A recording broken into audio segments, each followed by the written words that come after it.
നമ്മൾ പല ആളുകളെയും സംസാരിച്ചിരുന്നു. ഈ ദുരന്ത നിവാരണ സേന ഇടുക്കിയിൽ പൂർണ്ണ പരാജയമാണെന്നാണ് ഞാൻ പറയുന്നത്.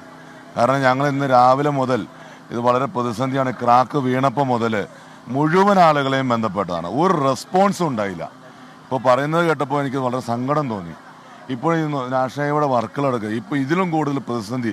4 മണി മുതൽ ഞങ്ങൾ വന്നിരുന്ന ആളുകളെ കയ്യും കാലും പിടിച്ച് മാറ്റുകയാണ് ഇത്. പല ആളുകളെയും ബന്ധപ്പെട്ടു, ഒരു റെസ്പോൺസും ഉണ്ടായില്ല. സത്യസന്ധമായിട്ട് പറഞ്ഞാൽ ഭയങ്കര ബുദ്ധിമുട്ടാണ് ഞങ്ങൾക്ക് കേൾക്കുമ്പോൾ. എല്ലാവരും, കളക്ടർ ഉൾപ്പെടെ എല്ലാവരും എൻ്റെ ഫോണിൽ കിടപ്പുണ്ടല്ലോ. ഞാൻ കളക്ടർ ഉൾപ്പെടെ കളക്ടർ PS വിളിച്ചു. കളക്ടർ വിളിച്ചു. ദുരന്ത നിവാരണ സേന എന്ന് പറഞ്ഞ സംവിധാനം തന്നെ വൻ പരാജയമാണ്. ആ മേഡം എന്നോട് പറഞ്ഞത് നമ്മൾ അടിയന്തരമായിട്ട് വളരെ പെട്ടെന്ന് നമുക്ക് മാറ്റാം എന്ന് പറഞ്ഞ ഒരു സഹായം ഉണ്ടായില്ല. 25 കുടുംബങ്ങളെ ഞങ്ങൾ ഇപ്പോൾ ഗവൺമെൻറ് താലൂക്ക് ഹൈസ്കൂളിൽ താമസിപ്പിച്ചിട്ടുണ്ട്. ഒരാളും വന്നില്ല. ആ റവന്യൂ ഉദ്യോഗസ്ഥൻ വില്ലേജ് ഓഫീസറും വന്നു എന്നല്ലാതെ ഒരു വനിതകൾ താമസിക്കും, ഒരു വനിതാ പോലീസ് നമ്മുടെ സൗകര്യത്തിനില്ല. ഞങ്ങൾ അവസാനം SP വിളിച്ചു, സാർ എടുത്തില്ല.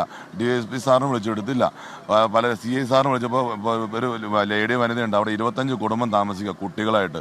ഡോറില്ല, ലോക്കില്ല. അവിടെ ഒരു താമസിക്കാൻ അവർക്ക് പ്രൊട്ടക്ഷൻ വേണ്ടി നമുക്ക് വനിതാ പോലീസിന് ഇട്ട് തന്നെന്ന് പറഞ്ഞു. എന്നിട്ട് പോലും അവസാനം ഒരാളെ കൊണ്ടുവന്ന് ഇപ്പോൾ ഡ്യൂട്ടി കഴിഞ്ഞ് പോണ ആളെ കൊണ്ടുവരേണ്ട അവസ്ഥ. സത്യസന്ധമായിട്ട് പറഞ്ഞാൽ വളരെ ബുദ്ധിമുട്ടാണ്, പറയാൻ പറ്റാത്ത വാക്കുകളാണ്. 3 മണിക്കൂർ തടസ്സം നമുക്ക് ഒന്നറിയാം. നമ്മുടെ ഈ പ്രദേശം റെസിഡൻഷ്യൽ ഏരിയ ആണ്. ഒന്നാമത് വണ്ടി കടന്നു വരാൻ സൗകര്യമില്ല. നമുക്ക് മേളിൽ നിങ്ങൾ പരിശോധിച്ചോന്നറിയില്ല, ഇന്ന് 3 ദിവസമായി ഈ ന്യൂസ് വരുന്നു. നാഷണൽ ഉദ്യോഗസ്ഥർ തികച്ചും അനാസ്ഥ.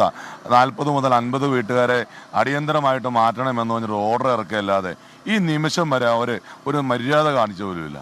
ഇത്രയും വലിയൊരു പ്രതിസന്ധി നടക്കുന്ന ഒരു വഴിയാണ്, ഇത്രയും വലിയ റോഡ് എടുക്കുന്നത്. നാഷണൽ ഉദ്യോഗസ്ഥർ തികച്ച പരാജയമാണ് നമ്മളോട് സംബന്ധിച്ചത്. അവരൊരു പഞ്ചായത്തിലേക്ക് അതിൻ്റെ കോപ്പിറ്റോ അടിച്ച് പഞ്ചായത്തിലേക്ക് തന്നു. ഞങ്ങൾ ഇന്നലെ 3 ദിവസമായി ഞങ്ങൾ മെമ്പർമാർ, സിദ്ദീഖ് മെമ്പർ ഉൾപ്പെടെ വന്ന ആളുകൾ ഇവരെ മാറ്റിക്കൊണ്ട് നടക്കുക.